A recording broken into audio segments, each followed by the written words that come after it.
ही दुनिया उन कमरे में सिला है जंहिंखे ॿ दर हूंदा आहिनि ऐं हथे ख़ाली उन में दाख़िल थींदो बाबा ऐं हथे ख़ाली ॿाहिरि निकिरंदो। फ़क़ीर साईं, पोइ बि असां इंसाननि मां लालच ख़तमु नथी थिए, सभु जा सभु गॾु करण जे चकर में आहियूं। असल में इंसान लालच जो गॾु बणिजी चुको आहे बाबा। वञे तो लालच जो बार पंहिंजे मथां गॾींदो ऐं जॾहिं अॻी मंज़िल ॾे हुनखे सफ़र करणो पवंदो बाबा त इहो लालच जो बार हुनखे लटींदो।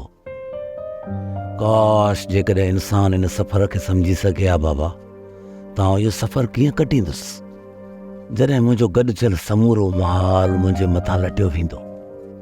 जेकॾहिं इंसान इहा ॻाल्हि सम्झी सघे न त अॻियो सफ़र केॾो अणांगो आहे ऐं उन सां गॾु इहो एॾो बार खणणो पवंदो त हिन दुनिया में इंसान हिकु टको बि गॾु न करे बाबा। उन करे फ़क़ीर साईं तव्हां कुझु बि गॾु न पिया कयो। ठीकु आहे बाबा, मां सुभाणे खां गॾु करणु शुरू कयां थो, पर तव्हां सभु इहो ॿुधायो तूं आउं कंदुसि काॾे? बाबा, जेकॾहिं तव्हांजो औलाद हुजे हा उन जे लाइ त तव्हां गॾु कयो हा न।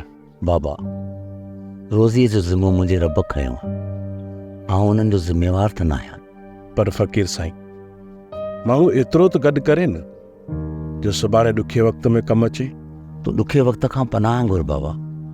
ॾुखे वक़्त जी तलब दिलि में छो थो रखी? जॾहिं ॾुखे वक़्त जी तलब रखी गॾु कंदे त हिकु गॾु करण जी तकलीफ़ मां गुज़रंदे बाबा, ऐं उहो ई ॾुखियो वक़्तु तुंहिंजे लाइ तकलीफ़ खणी ईंदो। वरी हुन गॾु थियल मिल्कियत जो ज़ाया थियल दर्द तुंहिंजे दिलि खे अलॻि जलाईंदो बाबा। इन करे मुंहिंजा साईं, दिलि खे लालच खां पाक रखो। हर मुसीबत खां छुटकारो तव्हांखे मिली वेंदो जेसिताईं पंहिंजे दिलि खे लालच खां पाक न कंदे बाबा, तेसिताईं कॾहिं बि तूं हक़ीक़ी सुकून न माणे सघंदे बाबा। सच फ़क़ीर साईं, असां त ऊंदाही में पिया गुज़ारियूं। हा फ़क़ीर साईं, असां हेॾी बजे डुक में आहियूं ऐं फ़क़ीर साईं खे का परवाह ई कान्हे का। मुंहिंजा साईं, जेकॾहिं हिते मां कुझु खणी आयो हुजां त उन लाइ पोइ परेशान थियानि। जेकॾहिं हितां मूंखे कुझु खणी वञिणो हुजे हा त उन लाइ मां अञा वधीक परेशान हुजां हा। जॾहिं आयो बि ख़ाली हथे आहियां ऐं वेंदुसि बि ख़ाली हथे त पोइ इन धन दौलत जे लाइ आउं छो परेशान थियां बाबा? इहा हिकु बेवकूफ़ी ऐं वॾे में वॾो खफ़े वारो कमु आहे ऐं जंहिंखां मूंखे मुंहिंजे मालिक बचायो आहे।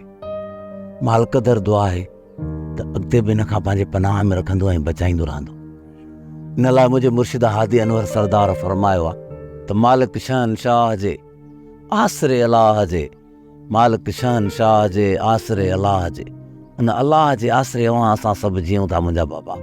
सोप सीरियल मोहब्बतुनि जो माग तमाम एपिसोड्स ॾिसो हाणे HD क्वालिटीअ में। विज़िट करियो असांजो YouTube channel Sindh TV HD drama. Subscribe कयो असांजो official YouTube channel Sindh TV HD drama ऐं वधीक अपडेट लाइ बेल आइकन खे क्लिक करियो।